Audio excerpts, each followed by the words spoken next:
Bismillahirrahmanirrahim. Assalamualaikum warahmatullahi wabarakatuh. Alhamdulillahi wa kafa wassalatu wassalamu ala rasulil mustafa wa ala alihi wa sahbihi wa man ihtada amma ba'du. Ila hadrat nabil mustafa Muhammadin sallallahu alaihi wasallam isril Fatihah. A'udzu billahi minasyaitonir rajim. Bismillahirrahmanirrahim. Ya kan.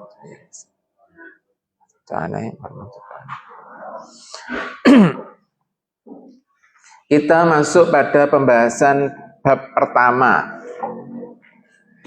Kitabul Ma'murat. Yang pertama, Babul Ikhlasi wa Ikhdorin Niyati. Fi jami'il a'mali wal aqwali wal ahwali al barizatil wal khafiyah.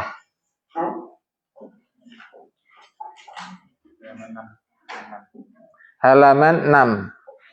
Langsung pada bab pertama ya. Mukadimahnya tidak kita bahas.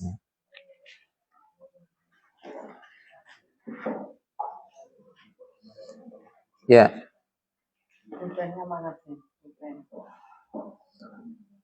Pakai pensil ya setelah ini ya. Semuanya harus punya pensil yang isian itu loh. Ada yang punya pensil isian? Ya. Yang belum punya pensil isian angkat tangan.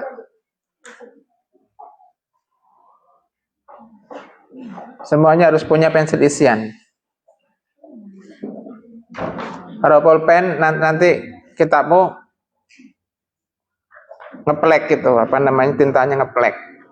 Karena ini kertasnya ini kertas yang gampang meresap. Jadi nanti yang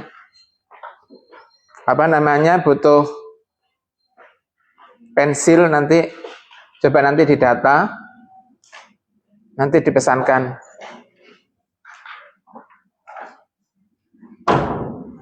Ya.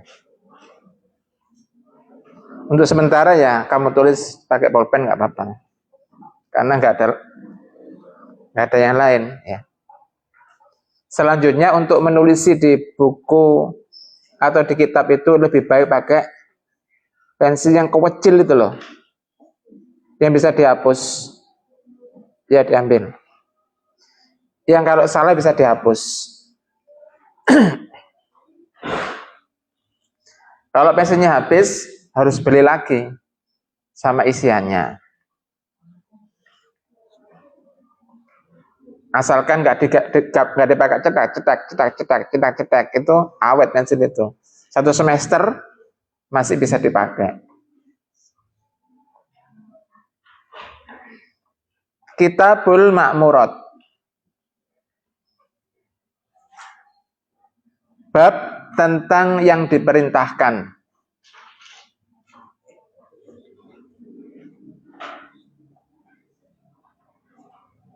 Ada kalanya sebuah kitab itu ditulisi awalnya dengan babul Ma'murat. Jadi kadang bab gitu. Ini menggunakan kata Kitabul Ma'murat, yaitu pembahasan tentang Ma'murat yang diperintahkan. Yang pertama adalah babul ikhlasi.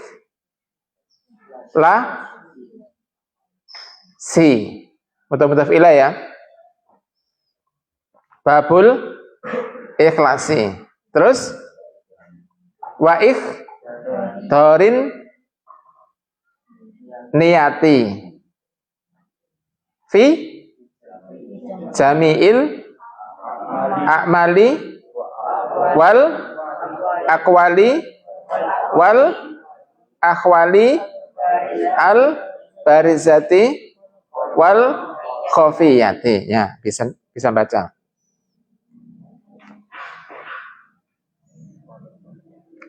Bab tentang ikhlas.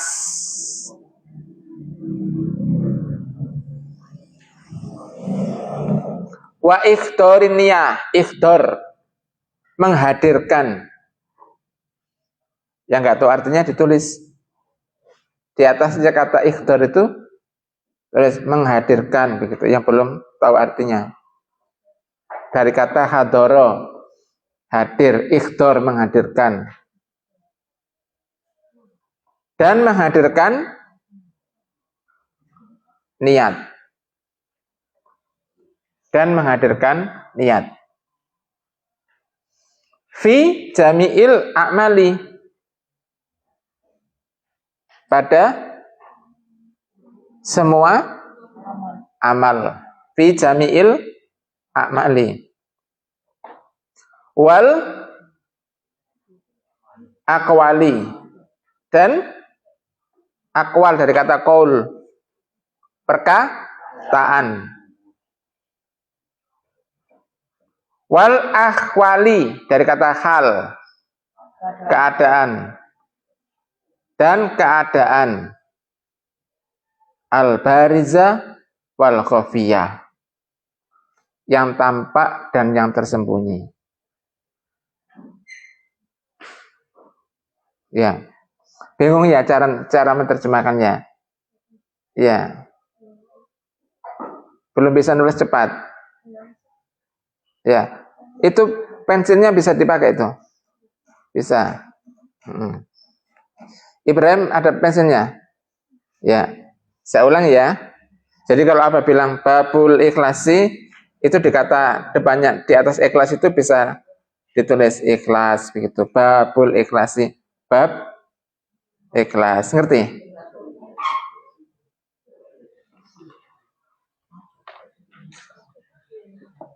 Di sini babul ikhlasi, di sini tulis ikhlas. Wa ikhdor, dan menghadirkan. Begitulah. Nah, sini. Ini babul ikhlas berarti bab tentang ikhlas, wa ikhdor, dan menghadirkan. Paham ya? Di sini ya. Di atasnya. Kalau kamu nulisnya di atas terus. Jangan karena di atas, karena di bawah, nanti bingung kamu. Ya. Yang tidak tahu artinya ditulis. Terutama yang baru. Paham ya? Kalau sudah tahu artinya jangan ditulis sih. Paham? Yang sudah tahu artinya jangan ditulisi, nanti bukumu terlalu penuh. Paham? Untuk yang belum tahu artinya baru ditulisi. Itu cara untuk menambah kosakata bahasa Arab. Dalam hal ini bahasa kitab.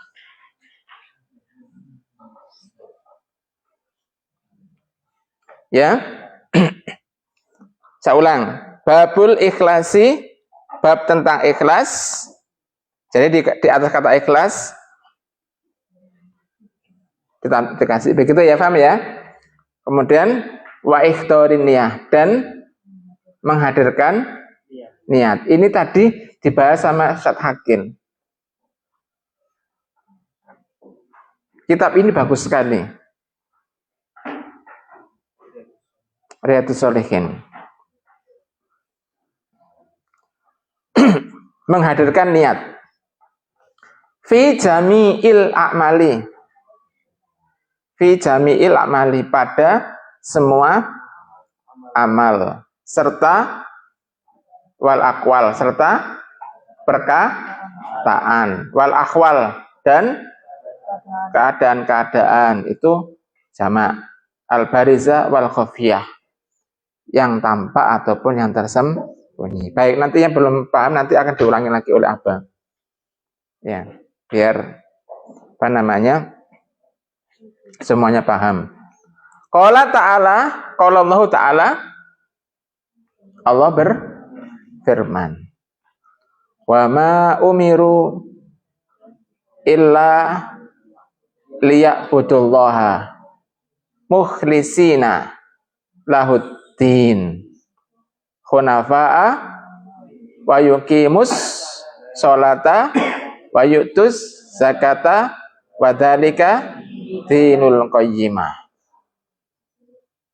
Dibuka dengan satu ayat. Surah Al-Bayyinat. Surah Al-Bayyinat ayat 5. Wa ma umiru, dan tidaklah umiru diperintahkan, dan tidaklah diperintahkan illa kecuali, dan tidaklah diperintahkan illa kecuali liya'budullaha, untuk beribadah kepada Allah. Mukhlisina, ikhlas, orang yang ikhlas. Lahuddin, mukhlisina lahuddin, orang yang ikhlas terhadap agama. Ad-din, agama.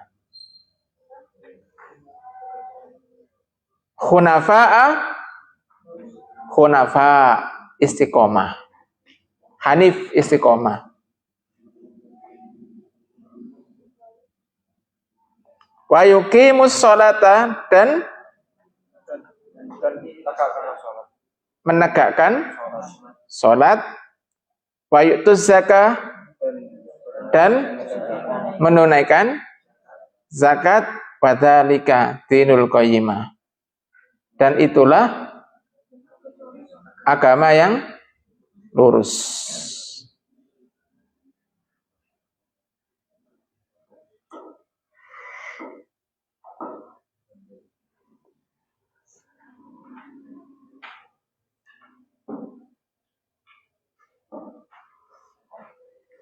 Semua kata yang sudah pernah dibahas, sebagaimana biasanya, tetap harus dihafal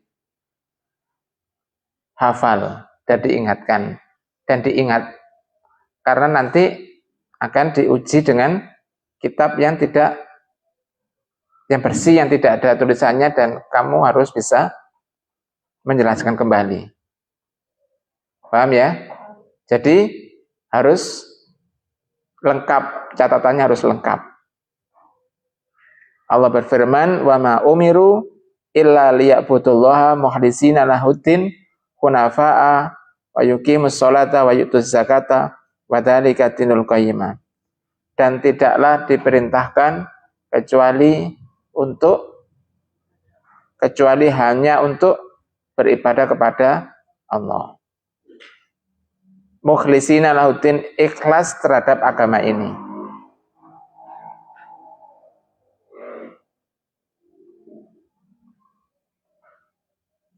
Clear. Hidup kita untuk apa? Ibadah. Yang hidup tapi bukan untuk ibadah, hidupnya sia-sia. Karena Allah tidak menciptakan diri kita tujuannya cuma satu, yaitu apa? Untuk ibadah. Tangan dipakai untuk apa? Kaki, mulut, anggota tubuh kita, semuanya nanti akan ditanya oleh Allah dan akan menjawab. Tangan kita akan menjawab, kaki kita akan menjawab. Seluruh organ tubuh kita akan bertanggung jawab kepada Allah Subhanahu wa Ta'ala. Jadi ini bukan api-apian. Kita kasih tangan dua bukan untuk api-apian. Tapi kita diberi oleh Allah kenikmatan anggota tubuh yang lengkap ini, tujuannya cuma satu, yaitu apa? Beribadah. Dah, clear. Mukhlisina lahuddin, ikhlas kepada agama ini, yaitu kepada Allah. Ikhlas kepada Allah.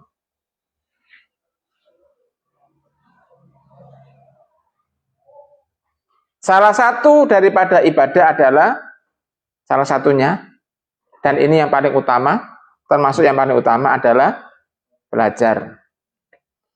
Belum bisa sholat sebelum belajar sholat, betul apa tidak? Belum bisa melakukan seluruh ibadah sebelum tahu caranya ibadah itu. Berarti harus belajar dulu. Paham? Maka kalau sholat kita itu untuk Allah, maka belajar sholat juga untuk Allah. Dan kamu mondok di sini tidak sekedar belajar sholat, tapi belajar sholat, belajar puasa, dan seterusnya. Maka luruskan niat dan tujuan. Kalau niat kamu itu hanya untuk Allah, maka semuanya kecil. Kamu akan tergoda oleh apapun. Kadang-kadang godaannya tidak enak, kadang-kadang godaannya enak.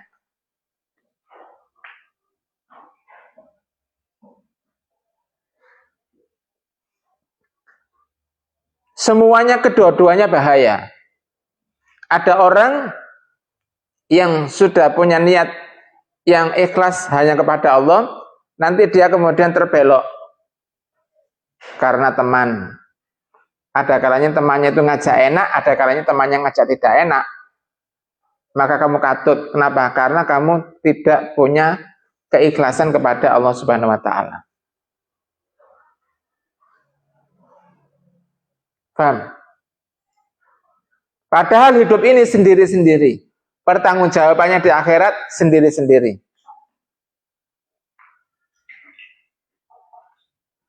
Maka masa depan kamu itu juga ditetapkan sendiri-sendiri.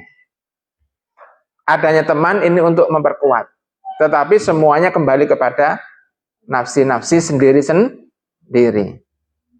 Kalau kamu jadi orang yang ikhlas, kamu masuk pada ayat ini. Semuanya diikhlaskan kepada Allah Subhanahu wa taala.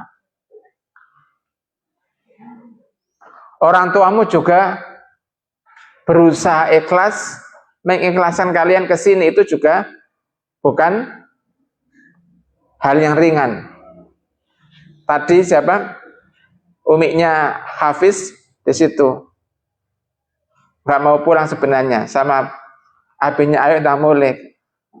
Nanti kalau nanti masih nunggu-nunggu nanti nangis nanti kamu nanti. Kata umiknya sudah mau kayak mau nangis begitu. Nah, kenapa? Karena jiwa seorang ibu itu sebenarnya nggak tega melepas anaknya. Betul apa tidak? Jangan manusia, ayam aja dia itu nggak langsung dia dilepas, dilatih dulu. Sebenarnya anaknya sudah ikhlas, ibunya katanya masih belum ikhlas. Berarti apa? Berjuang supaya kemudian melawan rasa memiliki itu. Ibunya merasa saya tidak memiliki. Yang memiliki anak-anak ini adalah Allah Subhanahu wa taala. Tak serahkan kepada Allah Subhanahu wa taala agar bisa belajar dengan tenang. Paham? Kalau yang besar-besar sudah diikhlaskan. Karena masanya sudah selesai. Wes gak arek cilik mana? Ya. Karena sudah dewasa. Ya baik. Ya. Tapi godaannya beda. Godaannya anak besar sama godaannya anak kecil itu beda. Lebih besar anak besar apa kecil? Ya besar lah. Karena anak besar itu dipengaruhi oleh banyak hal. Ya kan? Yang kecil masih apa namanya? Sedikit ininya, godaannya. Semakin tua, semakin amanah besar, semakin besar godaannya, cobaannya. Kalau kamu tidak melatih rasa ikhlasmu kepada Allah, kamu nanti akan berat. Artinya kamu tidak pernah melibatkan Allah, kamu tidak melibatkan Allah dalam setiap langkahmu. Kalau kamu melibatkan Allah dalam setiap langkahmu, Allah pasti akan nolong kamu, meskipun kamu susah. Paham? Caranya apa? Mengikhlaskan segala yang kita lakukan hari ini dan seterusnya itu hanya kepada Allah saja, hunafa, istiqomah. Gak yang lain-lain. Mau ke masjid juga bukan untuk setor wajah ke maklin. Bukan setor wajah ke cucunya Mbah Lama. Karena Mbah Lama punya cucu yang kelihatan rodok glowing. Ya, habis adzan kemudian berdiri di depan pintu, di depan jendela, wajahnya selalu noleh ke kanan. Barangkali cucunya Mbah Lama ada di depan. Tidak, di sini tidak ada. Ya, santri di sini saya lihat setiap kali sholat langsung duduk, sudah tidak kelihatan yang di depan, yang di samping, sudah dalam masjid. Jadi apa? Latihan yang secara terus-menerus ini menjadikan kita itu ikhlas. Karena ikhlas itu harus dilatih. Sehingga menjalankan apa saja, lawannya ikhlas apa? Apa? Riya. Apa Sam? Lawannya ikhlas? Riya. Kalau riya melakukan sesuatu untuk siapa? Untuk dipuji oleh orang. Berarti menjalankan sesuatu karena Allah, menjalankan sesuatu karena selain Allah itu disebut riya. Kalau tidak menjalankan sesuatu karena orang, bisa tidak disebut riya? Tidak menjalankan sesuatu karena orang, itu juga riya. Kalau ada orang, kamu sholat sunnah lengkap, sholat sunnah setelah isya dilakukan, sebelum isya dilakukan. Itu, lalu di sana ada orang, lalu kamu merasa, wih aku paling kuat rek imanku rek, liane nggak ada yang sholat sunnah, saya sholat sendiri. Akhirnya kamu kemudian pasang gaya, ya pencitraan, akhirnya kamu dapat oleh orang kampung disebut sebagai orang yang baik. Itu riya. Suatu ketika nggak ada orang, yang biasanya kamu itu sholat sunnah rawatibnya itu lengkap, pas nggak ada orang, nggak sholat. Itu juga riya. Paham? Tidak melakukan sesuatu karena orang lain, itu juga disebut riya. Terus wayuqimus shalah, mendirikan sholat, wayu'tuz zakat, dan membayar zakat. Wadzalika dinul qayyimah, dan itulah agama yang lurus. Kalau kemudian kita disuruh membayar zakat, berarti kita disuruh kaya apa disuruh miskin? Disuruh kaya apa disuruh miskin? Disuruh kaya. Berarti apa? Allah akan memberikan rezeki kepada kita.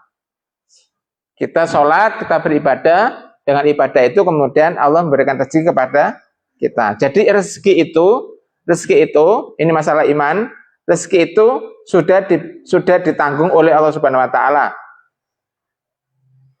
Sedangkan ketakwaan kita itu akan mempermudah datangnya rezeki. Wa may yattaqillaha yaj'al lahu makhraja. Barang siapa yang bertakwa kepada Allah taala, maka Allah akan memberikan jalan keluar. Apa itu loh? Ada orang rezekinya baik, padahal dia nggak sholat. Itu namanya bukan kenikmatan, tapi namanya apa? Istidraj.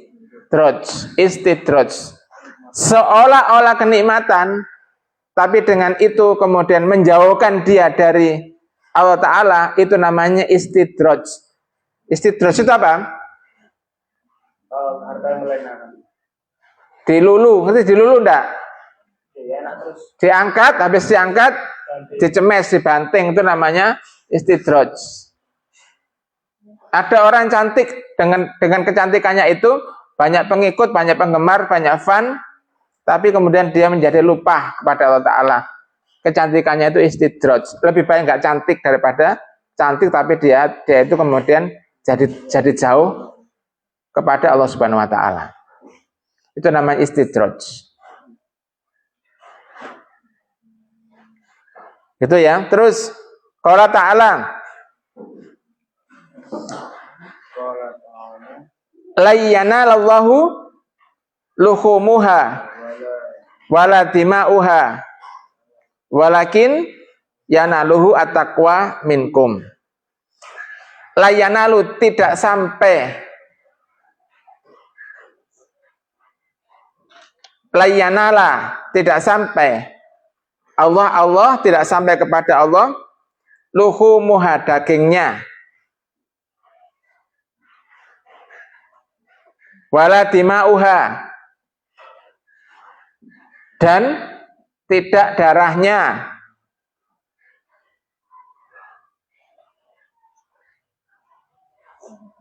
walakin tetapi yanaluhu yang sampai adalah at-taqwa, yang sampai adalah ketakwaannya minkum dari kalian.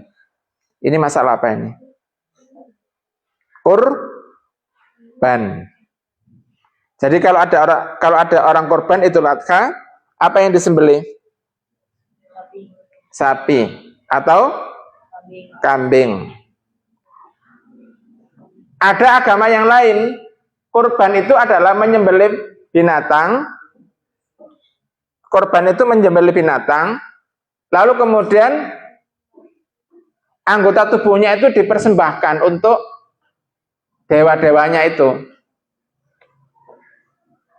Kepala kerbaunya namanya larung sesaji. Kepala kerbaunya atau kepala kambingnya dibuang. Ini untuk dewa ini. Eman ya? Eman kan ya? Kepalanya itu dibuang sebagai bentuk pengorbanan. Dalam Islam, yang sampai kepada Allah itu bukan kepalanya, bukan daging kepalanya atau daging yang lain. Yang sampai kepada Allah itu bukan dagingnya, ya, bukan pula darah yang menetes setelah disembelih itu. Itu Allah nggak butuh darahnya, Allah nggak butuh kepalanya, Allah nggak butuh dagingnya. Yang dibutuhkan oleh Allah itu adalah mau apa tidak dia berkorban, ketakwaannya yang dibutuhkan. Paham ya? Artinya apa? Ketika orang sedang menyembelih hewan kurban, maka yang sedang dites oleh Allah adalah keikhlasannya, bahwasanya dia itu rela untuk mengeluarkan hartanya untuk berkorban, sementara kemudian dagingnya itu diberikan kepada orang lain. Ikhlas. Kalau orang nggak ikhlas, nggak mungkin dia berkorban. Untuk apa? Betul ya? Jadi dalam perbuatan kita, seluruh perbuatan kita ya, dalam kitab ini itu diperintahkan agar senantiasa ditujukan kepada siapa? Kepada Allah Subhanahu wa taala. Kemudian waqala ta'ala qul in tukhfu ma fi sudurikum aw tubduhu ya'lamhullah. Ali Imran 29. Allah berfirman, qul katakan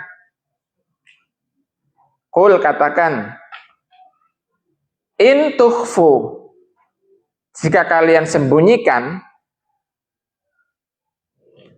in tukhfu, jika kalian sembunyikan,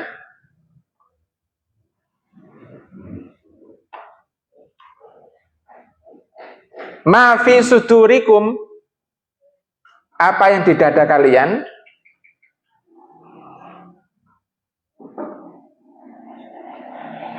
autubduhu, atau kalian tampakkan,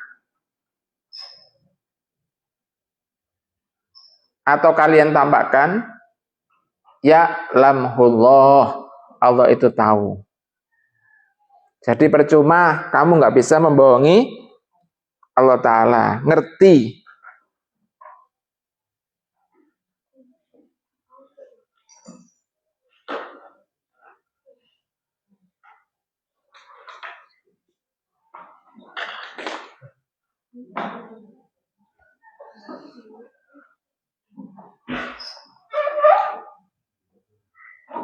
Ngerti? Baik, kita sudah membahas apa? Babnya tentang ikhlas. Terus apalagi yang kita bahas tentang niat. Jadi yang kita bahas adalah tentang niat. Niat itu perbuatan hati, ikhlas itu pun juga perbuatan hati. Jadi kalau CCTV itu hanya bisa merekam yang tampak. CCTV hanya bisa merekam yang tampak. Tapi Allah Subhanahu wa taala bisa merekam baik yang tampak ataupun yang tersembunyi. Hatimu berbicara, itu Allah itu tahu. Hatimu berniat, itu Allah itu tahu.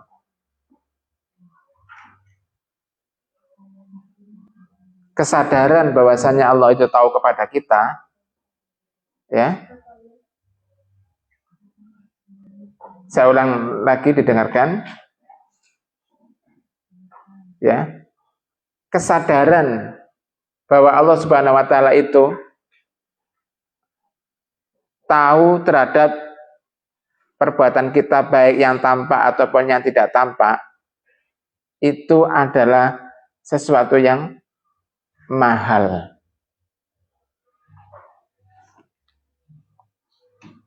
Kenapa orang korupsi?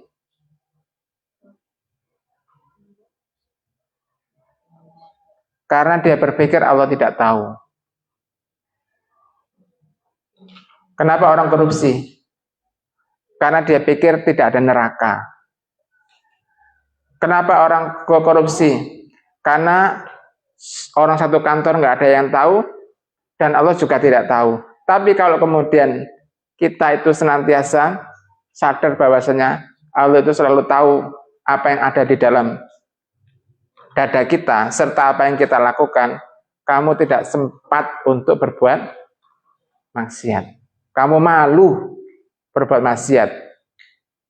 Kenapa? Allah tahu dan tanganmu jadi saksi. Tanganmu ini loh yang dipakai untuk maksiat. Itu nanti bicara. Kakimu yang dijadikan maksiat, itu nanti bicara sebagai saksi dan akan memberatkan kita. Kebalikannya, kamu akan semangat berbuat taat, kamu semangat berbuat taat karena kamu berharap tangan jadi saksi bahwa tangan saya telah saya pakai untuk nulis. Tangan saya pakai untuk menuntut ilmu, kaki saya dan seterusnya, mata saya, semuanya.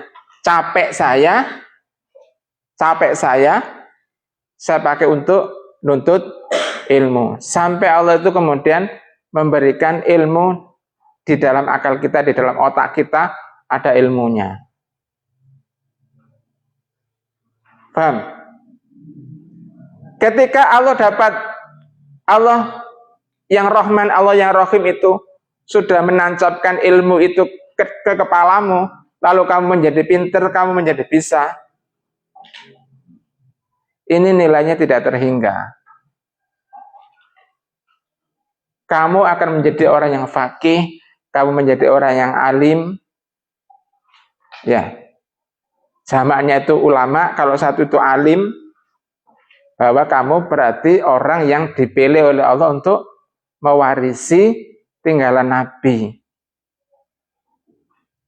Nabi tinggalkan berapa hektar sawah? Berapa banyak gedung pabrik?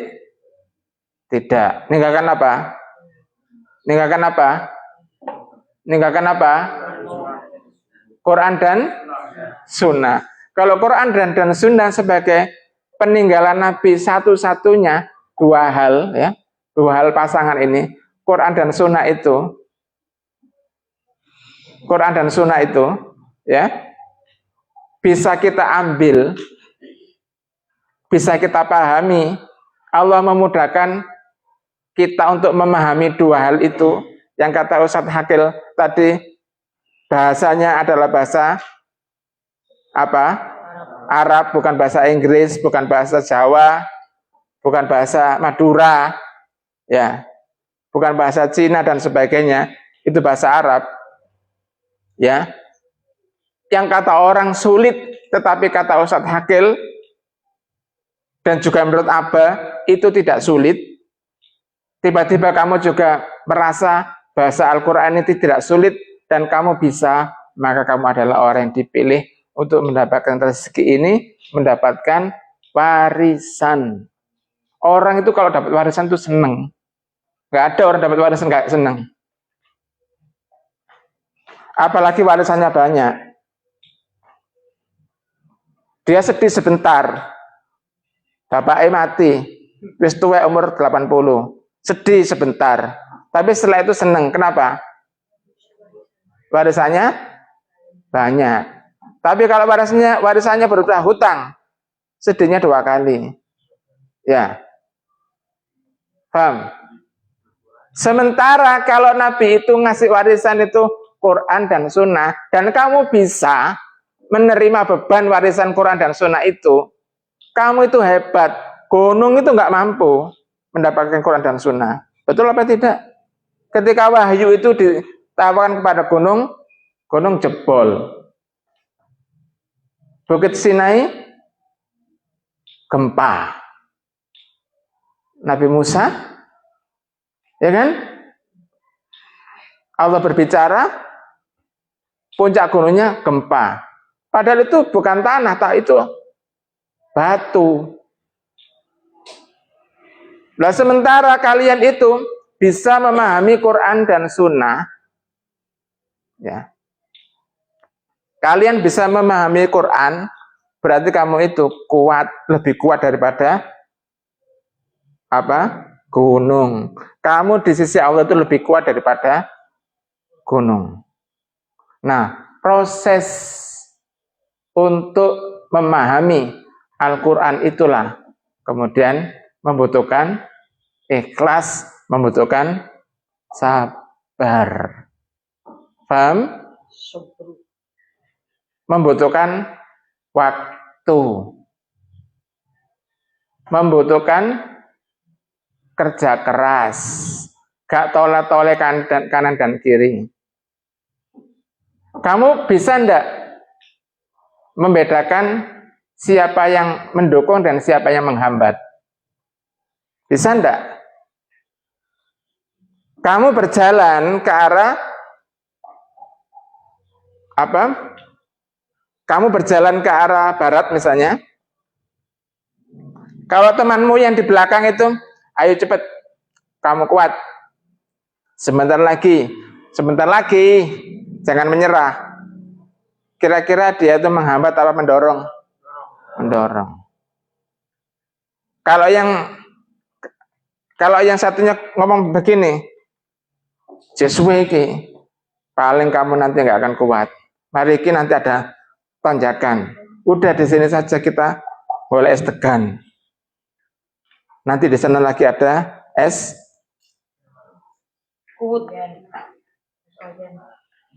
oyen. Biasanya yang menyegarkan bukan es oyen, es degan sama es tebu. Ya, es tebu. Nah, sampai kamu itu kemudian wis enak dek ini timbangan kita melakukan perjalanan ke barat, akhirnya kemudian kamu lupa. Itu namanya apa? Kayaknya enak tapi itu apa? Menghambat. Betul apa tidak? Sekarang tujuan kamu jelas. Masa depan kamu itu kamu sendiri yang menentukan. Kalau bahagia kamu sendiri. Kalau sedih, sedihnya kamu ambil sendiri. Betul apa tidak? Masa depan itu kamu sendiri yang menentukan. Sementara teman itu ada 2. Teman yang mendorong sama teman yang menghambat. Dan apa berharap semua teman di sini semuanya mendorong. Kenapa? Karena ini adalah amanah. Ini adalah amanah. Tadi pagi kita bahas, ini adalah amanah dari orang yang mempercayai kamu. Siapa yang mempercayai kamu? Orang tua. Ini adalah amanah dan Lawan daripada amanah adalah khianat. Lawan daripada amanah adalah khianat. Maka seorang laki-laki ar-rijal, seorang kesatria, itu adalah dia senantiasa mengemban amanah meskipun dia harus hancur. Paham? Meskipun dia harus hancur, dia akan pegang amanah itu. Kamu lihat pelajaran pada setiap generasi sahabat. Dia rela tubuhnya tercapik-capik dengan pedang, dengan tombak. Dia harus rela menderita, tapi dia dapat amanah dari Nabi, itu kemudian tetap dia jalani. Lalu jadi cerita-cerita sejarah pahlawan dari dunia Islam.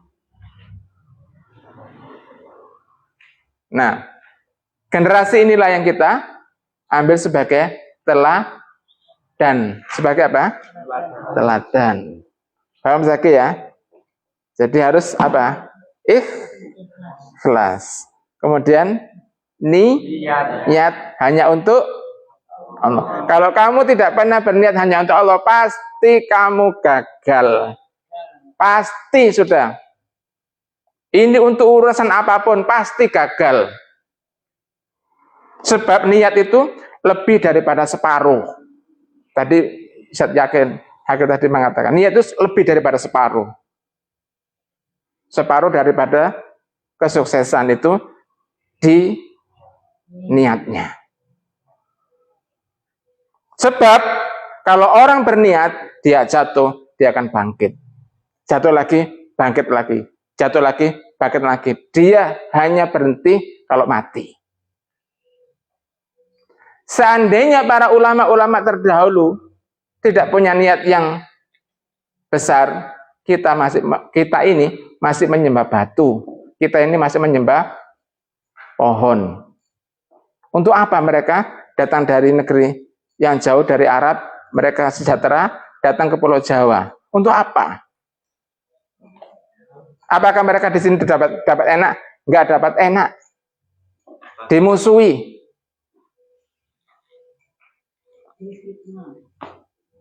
Diuji oleh Allah Subhanahu wa taala. Paham ya? Jadi niat harus kuat. Setelah niat kuat kemudian tinggal separuhnya, kemudian dijalani amalnya. Kalau masih belum berniat, luruskan niatmu sejak saat ini. Kamu berniat masuk surga apa berniat masuk neraka? Surga.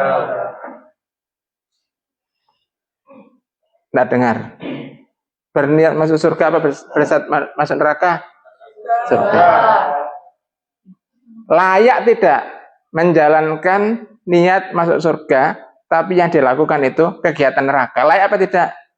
Tidak. Berarti dia itu gak patek niat. Paham kan? Nah, dan Allah memilih kalian untuk amanah mendapatkan Quran yang berat tadi, menjadi pewaris Nabi. Pewaris Nabi itu hanya pada ulama saja. Ulama itu didapat dari belajar. Nah, ini kapatek belajar berarti kapatek niat. Tutup dengan doa kafaratul majelis.